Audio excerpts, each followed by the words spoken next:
IRS, you're non-compliant, you haven't been doing what you need to do, for whatever reasons, like, well, I'm not going to jail for you.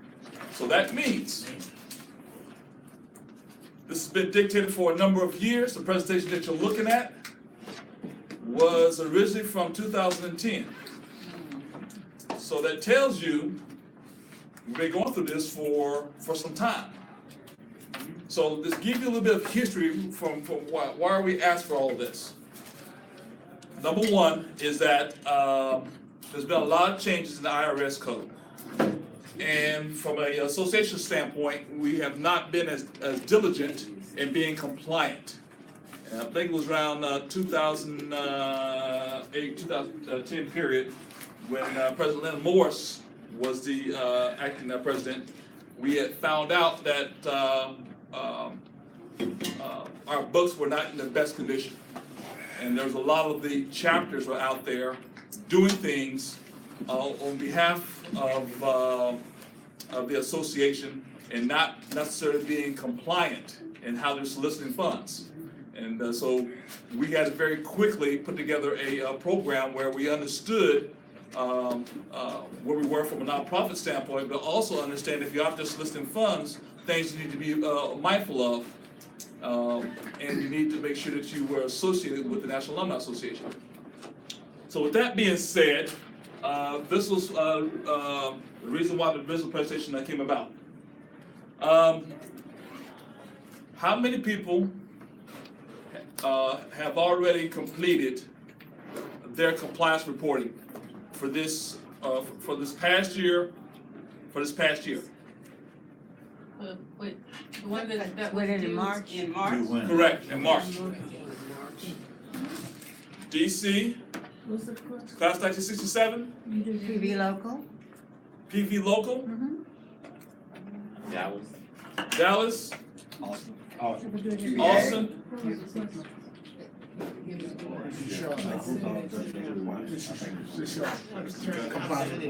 Athletic club. Athletic club? That's the athletic. Okay, all right. Yeah, okay. And I've done with the state and IRS. Okay, so such chapters such as the Washington D.C., they have their own 501c. In Houston, there's a couple of chapters that have their own. If you're doing what you need to do with the state, you don't necessarily fall upon the National Alumni Association's 501c compliance. Well, we do both. And you should. I'm not saying that you shouldn't. Okay. But for those other, You want to get into that? I'm going to get into that for that part of the presentation. Yes, sir. Yes, Is there a sir. handout? No, there is not. I did not make any handouts, but I will make this presentation available along with all the forms available. I'll have to see about placing them up onto the website or not, but if you want them, I'll be happy to email them out to everybody, or Irma can email it out to you. Okay?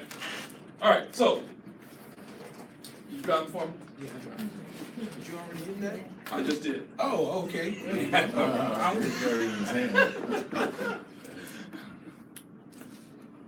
So, the most important thing, what type of accounting system do you have today? How are you keeping track of your expenses? How are you keeping track of your income? Some people are using spreadsheets, some people are using PayPal, some people are using all these different systems. I don't care what you're using at the end of the day. What I do care about is that you make sure that you're reporting that information. We don't necessarily need all the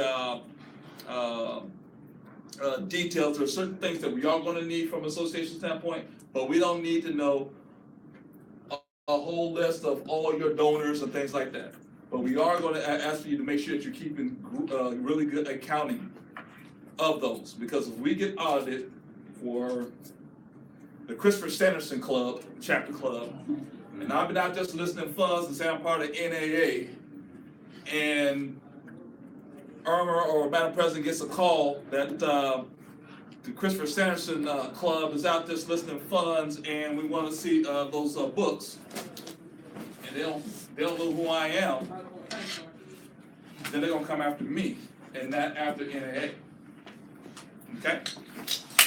Another most important thing is how are you keeping track of your different accounts.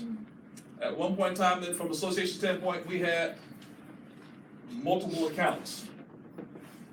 The most important thing from an accounting standpoint, you want to make sure that you're able to track those accounts.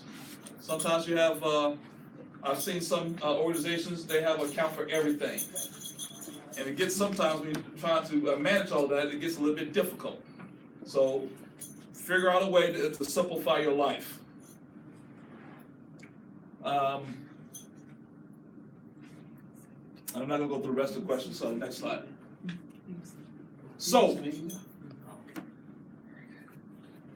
the most important thing that we need to be concerned with is making sure that you're compliant as a 501c3 charity organization. There is some online resource training available and some sample forms. Next slide.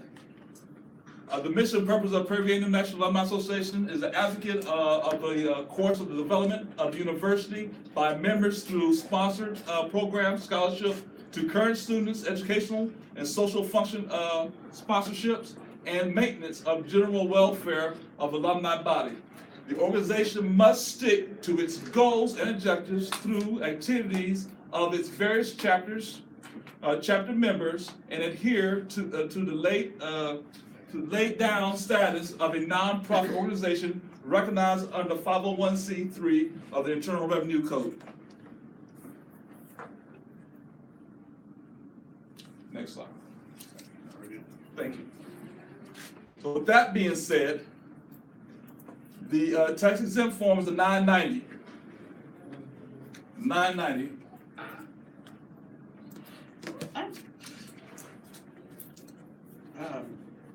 I'm almost scared to ask this question. Mm-hmm. Like I said, we became a chapter in 2016 Yes, ma'am. based on some guidance that the class of '66 had given to us, their treasurer. Yes, Went through ma'am. the IRS and all that. Mm-hmm. We have our own EIN number. EIN number, yes. We got that. Mhm. Are we supposed to be filing the 990?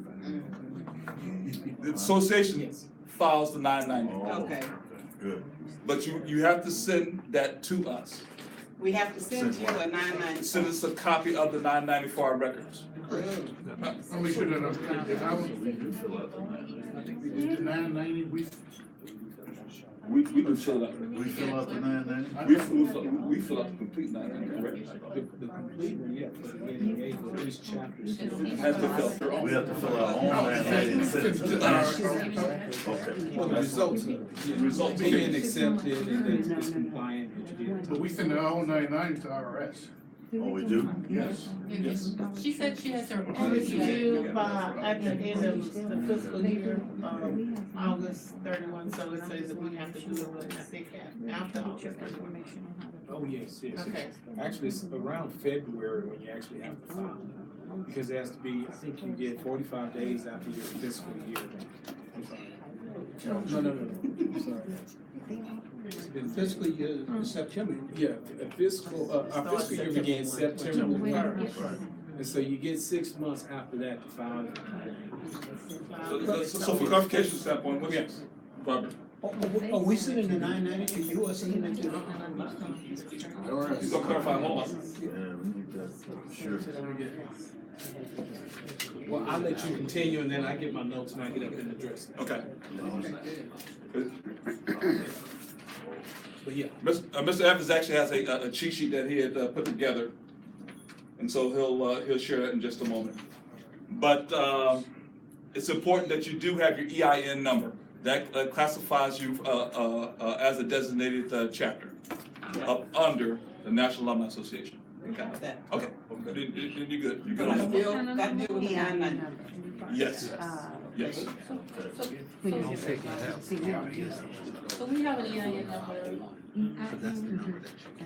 Are you saying that, all the chapters have an individual EIN number even though they're under the Yeah. association? Yes. Yes. That's how you identify that individual chapter. Yeah. Now, are you gonna talk about the state too? State of Texas. Yeah, the controllers. Well, state's been sending me stuff here. I need to Okay, I was not gonna address on the state side. Yes. There is a form you have to fill out Maybe I can get some with the later. comptroller's office. And again, you're basically saying that you're an organization and that you're not producing any income and that if Well, you. I did that, and then they sent me this with the national woman on it. And, you know, I fill out the form, now they telling me I was supposed to fill it out. Right. What you're gonna have to do is go to the comptroller's office in Houston. They got, various offices throughout Houston. Let them know that you are a nonprofit and you're trying to get your status back in line. You have to give them your file number. There should be a number on here, taxpayer That's file not number. my number. I have an EIN number. Well, I know that's different. This is with the state of Texas. State of Texas. And it happened with the Fort Worth chapter. Every time I forget to file it, it's through the comptroller's office. Again, you're an organization in Texas and you're doing business for a nonprofit purpose. You have to fill this form out. It's just a matter of compliance. I had some instructions out there in the past, back when I was in this position, to get that fixed, but it's probably gonna cost you about $50 to $100 if you haven't done it, because you have to pay these filing fees, you have to pay these late fees. So that wasn't, like, had we known this last month, we couldn't have taken advantage of the amnesty, or was that for certain? Because they just ended the amnesty, me being a business owner in the state of Texas, so would it fallen under that ramification? And the reason I'm asking that, because if we knew that, then had that been communicated and had a problem, we would have been able to avoid that fee. Well, here is the big problem, the massive issue that we're having, because we're chapters. A lot of us have changes in the leadership. The people that were handling the funds 10 years ago are not handling the funds anymore, or they didn't pass that down to anyone, and so there's miscommunication.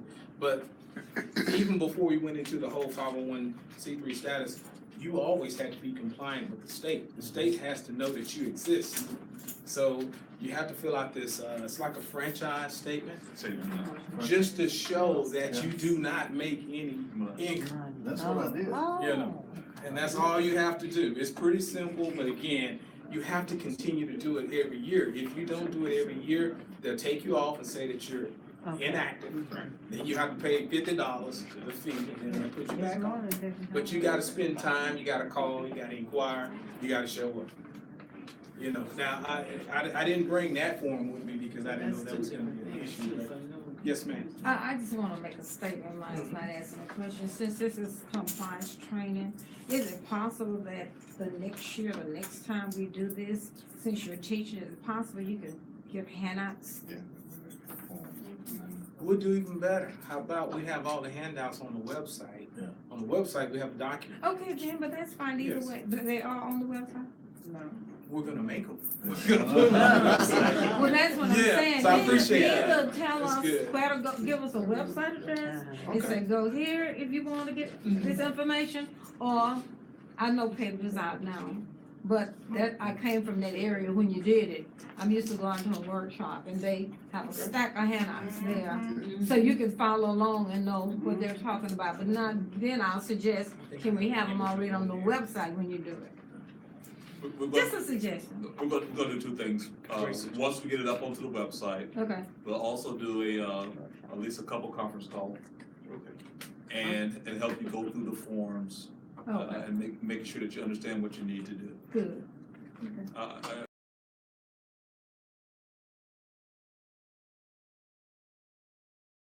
It's a little bit different, so we need to dig into a little bit more. Right.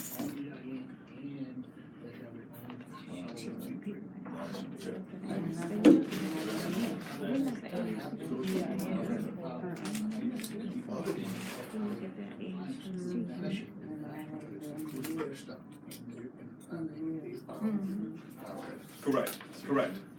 I think that So, that just need to be made clear. right, make clear. Some organizations such as the Washington DC chapter, they have their own 501c3. So they filed their, they have to Washington DC with the IRS. The other chapters who do not have their own 501c3, they filed, they do their 990 through the EIN number, but they also sent a copy of it to us. Excuse me. I heard you say that, and you're probably gonna say it's self-explanatory, but when we email our report to you, when we emailed it March or February, whenever it was, Yes, ma'am? so we were supposed to do something, with the IRS on our own. I was under the impression that you were doing that for us. Do you have your own, 501c3? No? Didn't know. No, go to us. Go straight to him. It go, and just when I email that to you, I don't have anything else to do. Correct, Oh, correct. praise the I Lord. just got confused. Oh. That's what he meant to say. We have our own EIN. You have your own? 501. Yes, ma'am. So when we send the compliance report to the NAA, Yes, ma'am. we still have to file the 990. No. No, if you have your own 501c3, like the Washington DC chapter and the Houston chapter, You don't have. they No, would have, that's what I just said. So you, He got you said that 501. I- Just like that. I Right. do have to send To to, the national. to the National Yeah, Alumni and Association. they take Only care to of the them. rest. only all we to them, have not to- the IRS. Correct, Right. correct. Thank you.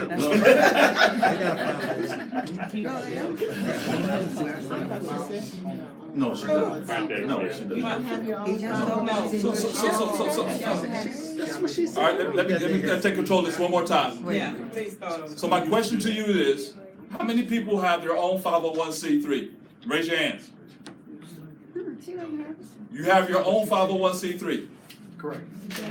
What do you have to do every year? I got. And send it to And send it who? All right. Okay. And I give you a And you send us what? courtesy.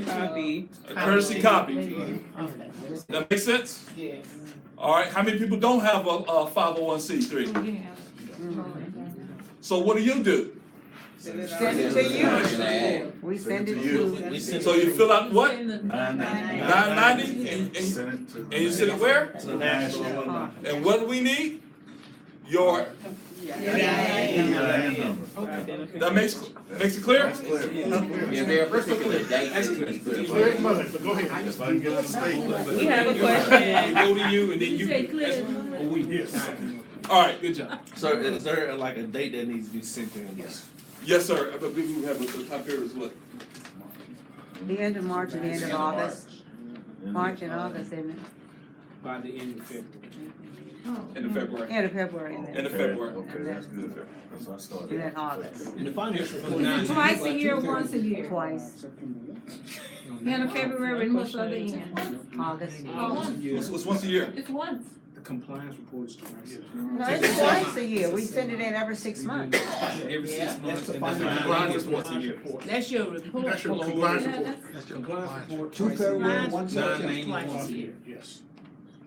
What's the second date from the, I don't know. Same day. Same day. It's March and March. 6 months later. Yeah, 6 months. April, May, June, July, August. Oh, September. September, March. So you fill out the compliance report twice. You fill it out in March and you fill it out in September to the National Alumni Association. That's everybody. That's everybody. That's everybody. And then it's February. And the 990 is in February. Mhm. Correct. So Chris, all of this is reported relative to the NRN or the IRS by September. In September, you're reporting on the previous 12 months, and you have 6 months to get that done. Compliance. March and So September. it's different. No, but you can do it every month. No, That- no, You can do it every month. Uh-huh, You you can do can it every just fill 6 it in months for in every terms of month. sending the information in, but when you're talking about nonprofit, Are you talking from a filing standpoint? bodies. Do you have Which is- copies of which the is 990 and the compliance report you can project so people can get a visual image of the difference between the 990 and the compliance? I may have a report I can, I'll bring up. Don't worry But, about but, it. but, I have a small business myself that had nothing to do with 501c3, I was just. okay, okay. Oh. Okay, so re-clarify one more time, re-clarify one more time. From a compliance report standpoint, you're filling out twice a year for the NAA. Right. Once in March and once in when? September. Okay, clear? Clear. Okay. Chris, hold on.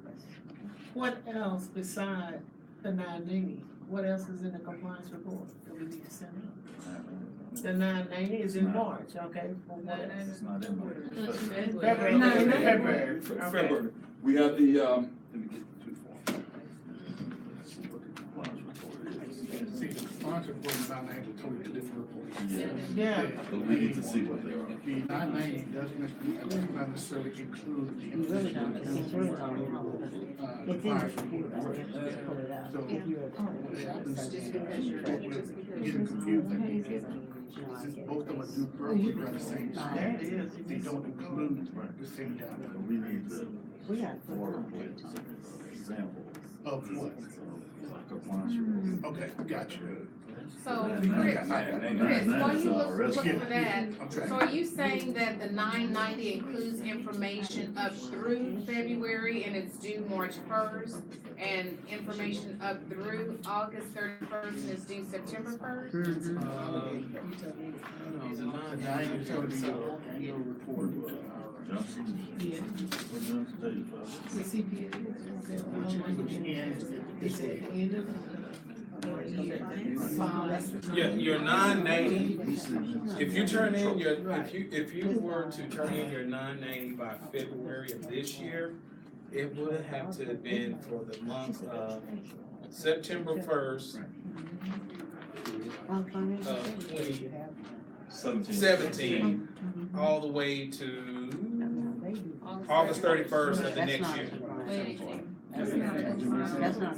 Oh, no, No, from 16. no, 16 to no, 17. no. Yeah, if you were turning one in for this February, it would be the September 2016, all the way to next year, August 2017. Yes.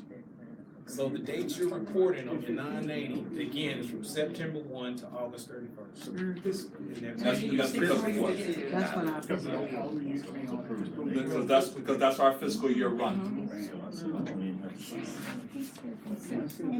Yeah, well, and guys, I had specific information and, now, again, that was a long time ago, but we can put all this stuff back on the website, so y'all Please do. have some form of resource. Yeah, I don't think it was ever on the website. No, it was never on the But website. we'll get it, posted onto the, website Yes. along with the,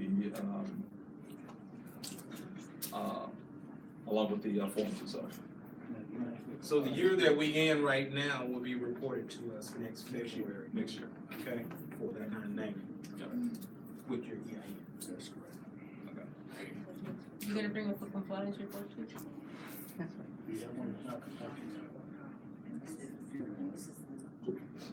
And there's different variations of the 990. There's a 990, which is the traditional one that he has up, and then there's a 990 EZ. So the 990 EZ e-postcard is a lot more simple to fill. And that's the one we use. Yeah. Because that was so simple. Now, when you have over $50,000, We don't, well, then you have to jump up to the traditional, not even close. regular 990. So 50 is supposed to go ahead and break it Yeah, down. $50,000 is your breaking point. If you have more than that, you need to give us a call. We can find out, so I'm good. Long time. That's it. So what happened when I sent my compliance report without the 990, because I didn't know I was supposed to do it? What did the NAA do about that? They didn't ask me for it. And, yeah, and you know, your status as far as the IRS, unless, you know, they kicked you out and didn't tell us, they usually inform the mother chapter, the NAA, that, hey, you have some chapters that are non-compliant. Until we hear from them, we'll know that. I mean, we don't know that you turned it in, well, you know, we'll find out the hard Kim way. knows I turned it in. Okay. Oh, that's not the 990. She has All right. non-compliance. Can you please? But that's an excellent question. If chapters are submitting their, who is it, how do you, do accountability to know which chapters have actually submitted what you need and what they haven't? And how do you give them how do you give chapters feedback that says, good job, or did you forget something? Yeah, and you know, that's a very good question and a great statement, because again, that's where it falls into the responsibility that we have to have within our local chapters. It's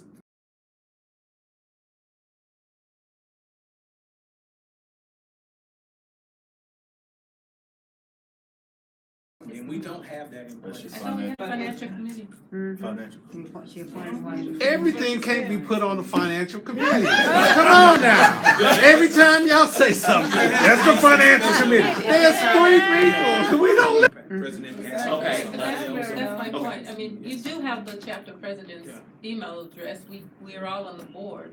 And so it's like, we do get those blast notices that say you're supposed to send something in. I'm just asking, what's the feedback loop if if you don't get what you need? There it is. We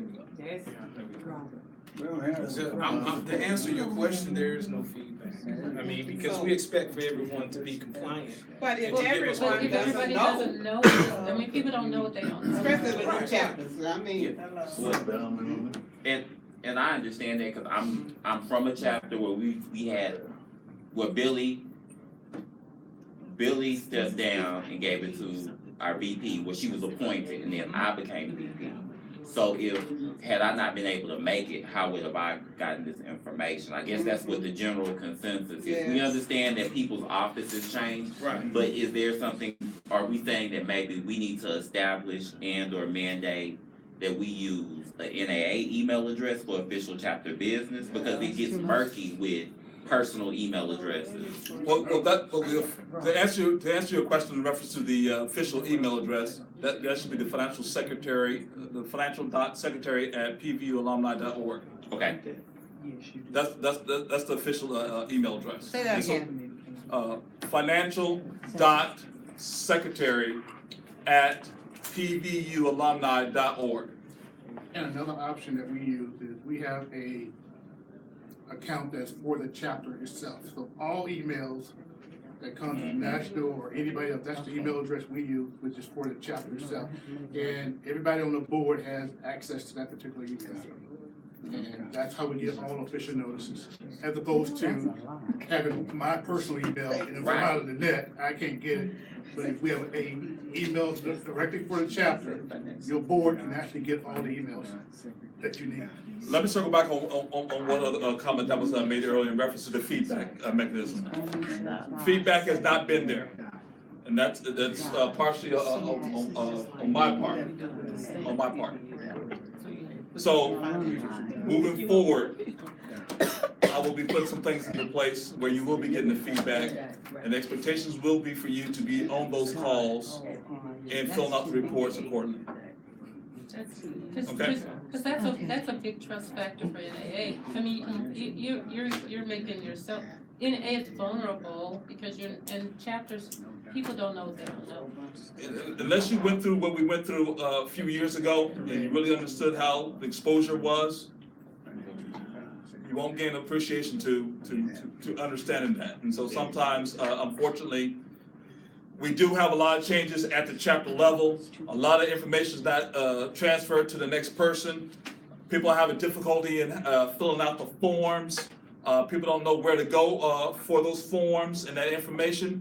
So it's not as a priority for people to come to the convention and be a part of this session. This is probably one of the largest sessions I've seen in a very, very long time where we have this face-to-face time. So the word is getting out. It's taking time, but the word is getting out. We do have to do from our end, from the NAA standpoint, probably a little bit of we have to do a better job. I'm not quite sure what that magic button is yet. So just work with me a little bit, but I will make sure that I will, if I have to, have videos shot, presentations available. I will make sure to have a portal for that information. And whenever we do have any of our meetings, we will also dedicate some time. As you know, an hour is not going to be enough time. Okay, so I already understand that, but it is the time that's been allotted, and this is what we have at this point in time. Understood. Here first, and I'll come back to you, Dr. White. Yes, I have a question, a couple of things. I thought we sent everything to the national office to Ms. Sadler and then she sends it out because that's where we send it all the time. Are we changing it to this financial, whatever you just said? Because that's gonna throw a whole curve in the whole game. You know, we need to send it to one place. That's my suggestion. Send it one place and Ms. Sadler send it where it needs to go. And this, yes, Madam Vice President. okay. compliance is a whole lot, okay? Ms. Sadberry is a one person. We've had in the previous, when we began this many years ago, we had a compliance committee, and the reason I can speak on it because I was the chairman. So, what we did to make it work is whoever that compliance chairman was, they gave you a suspense date to turn in, thank you, David, he remembers me, to turn in those compliance reports. You can't send everything, Ms. Sadberry. She can't do it all by herself. Her and Ms. Rashad cannot do it by themselves. What's wrong with sending it to your compliance chairman? The report. The report is only asked for, from what I can see, what is it, a monthly basis or the quarterly? Twice a year. Twice a year. Twice a year. Send it to the compliance chairman.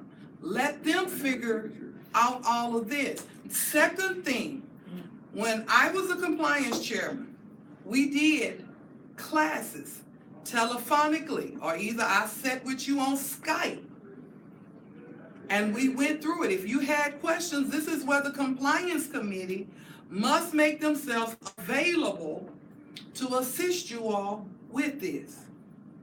I think that was the method that worked for us in the past. Who's the compliance chair? We gotta have a compliance committee, that's the first thing. Oh. We had one, I don't know what happened when I left, because I became the secretary at that time, so I gave the position up.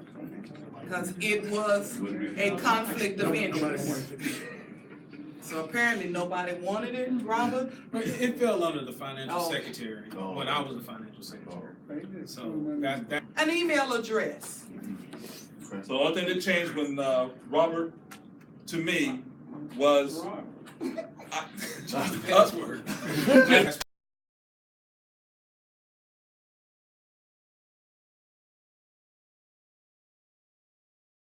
My question Hold, was, hold on. I'm going to Dr. White first, and then I'm gonna come back, to you, and then I'll go over here. Yes, Dr. White. Okay, well, mine is mainly a suggestion / observation.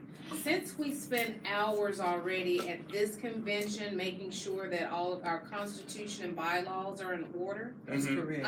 from this point on, I would suggest or make the recommendation that on every agenda moving forward at our meetings, Yes. there is a 15-minute compliance / form section to make sure that before we leave, Okay. those forms are completed. That's correct. Opposed to sending out emails and having everyone trying to figure out or doing individual calls, because even though it's easy to pick up the phone, it's still a time thing, you know? Okay. And we all have full-time jobs for the most part, or we're full-time volunteers somewhere else if you're retired.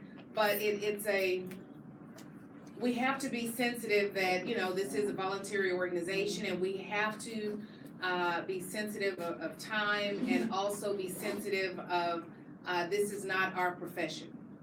And we need more than just a piece of paper, and we need time on the agenda every time we meet to ensure that this is being met, just to make sure that the importance of this is really amplified. Okay.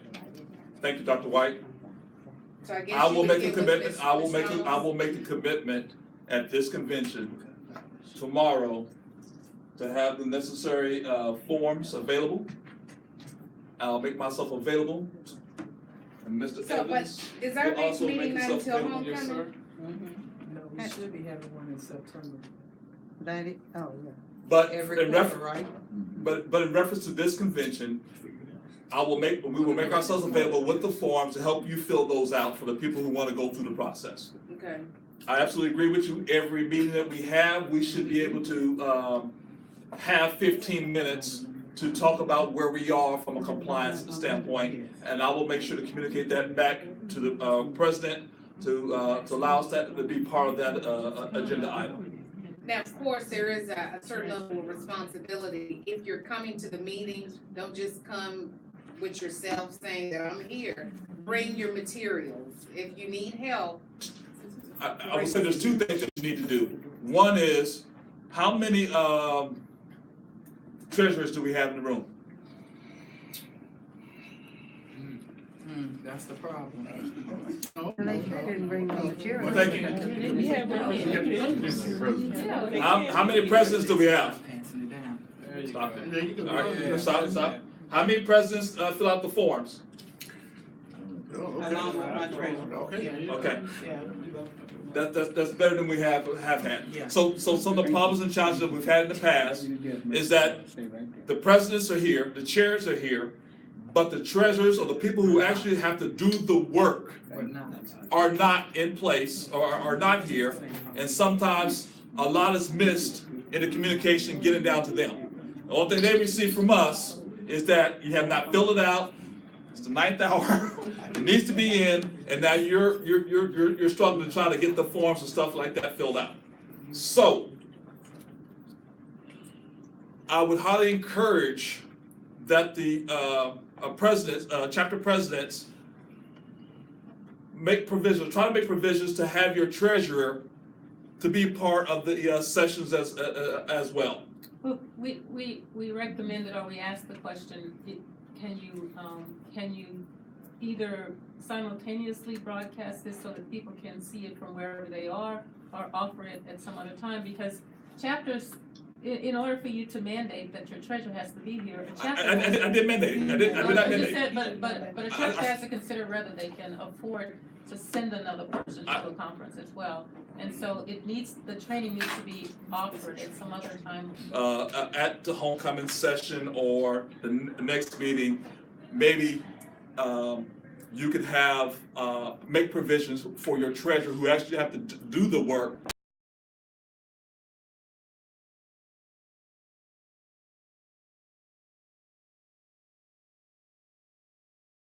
Your expense. Put it out there. Can we make this a train-the-trainer program where we train the presidents at a board of directors meeting and then they go back and train their treasurer? What's wrong with that? What's wrong with that process? You know how long our board of directors meetings are. We ain't got no time to do trainers and that. Excuse me? I said, you know how long our board of directors meetings are. How are we gonna find more time to do a trainers? It's only a quarterly meeting. Okay. He's training us now. Train the trainer. Okay. So, action item wise, two things. Myself and Mr. Evans is going to be available throughout the rest of the convention. I will have the forms printed out and available. So it'll be, and if we can help you one-on-one, we're here to help you at this convention. Moving forward, I will make sure I'm gonna make sure I'm not putting stuff out there on the internet that doesn't be on the internet. Because the only thing I'm afraid of, there's lots of people out there that just surf the web and pull information. And the last thing I wanna do is let a lot of people know about our We would personal have to business. send them a private link with a password. Okay, so we will get that worked out on our end so that at least the information's up there and the people who need to see it are the only ones seeing it and not everybody else. Correct. Okay, form wise, I think we'll be fine, but I just want to make sure. Yeah, gotcha. Okay. What was one other point? I think that was it. Yeah, what time is all where Charlotte is going, you know, you teach the person to fish, you don't give them the fish. So we can train, maybe, ensure that the treasurer is doing what they're supposed to do. And Okay. sometimes we get the form and it doesn't work either. To make sure whenever you send a blank form, it works. Let me put some thought behind that, the trainer part, because ideally I would like for it to, just in case I do hit the lottery. I love y'all. I'll tie my 10%, but I'm sure my wife's gonna have me cruising somewhere. So what I'm saying is that let me look at some way to be able to have something that's online that you can very easily get to. And I think in my presentation, when I talked about those videos, I have to go back and look at those links and see if they're still there. And I'll make sure those are out there so that you can at least go in and understand how to fill out that form. Yeah, because you change presidents and treasurers, so when the new ones come in, they have to have some way of This is why we continue to have this discussion every year, because there are changes that take place. People learn that in the end of the day, the NAA will do what's necessary documentation wise to say that you're non-compliant and you're no longer associated with the NAA. So if you are out there up under Chapter Christopher Sanderson soliciting funds for the scholarship that goes into this scholarship fund right here, that's why you're going to be donating. What I'm saying is that the NAA is not liable for Christopher Sanderson chapter. And they're gonna come after who? Christopher Sanderson chapter. And NAA doesn't have to worry about it, because it's documented that, hey, this person is non-compliant, we've sent them notification, he's no longer affiliated with us. Okay? Simple? Okay. Shoot, sorry, 4 o'clock. Okay, real quick, apart from that, are you guys in compliance right now with RS? Yes. Okay, are we in compliance with you guys for our semi-annual report? Not everybody, and I have to get it together. I have to get that together. Because someone made a point earlier. Some people are sending it to